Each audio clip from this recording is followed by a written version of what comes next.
Is it something about Top Gear presenters that causes cars to burn down?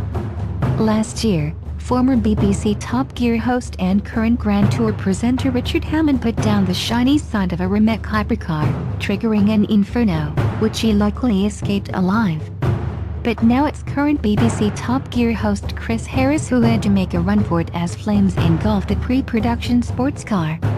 Harris, together with host Eddie Jordan, were trying out the new Alpine A110 on a closed stage of the famous Monte Carlo Rally a week ago.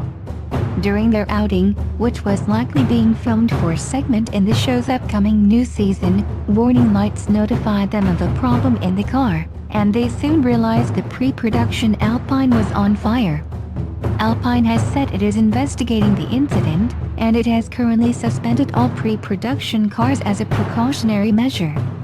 The Telegraph quotes Jordan as saying a Monte Carlo Rally stage was a dream come true for him, and that the A110 drove beautifully up until they had to abandon it. Neither Harris or Jordan were hurt in the fire, as luckily they were in fireproof competition overalls and gloves, but in the end there wasn't much left of the Alpine.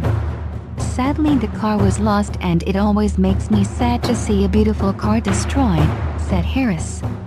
The all-aluminum A110 has a mid-mounted 4-cylinder turbocharged engine producing 249 horsepower, and it reaches 62 mph in 4.5 seconds.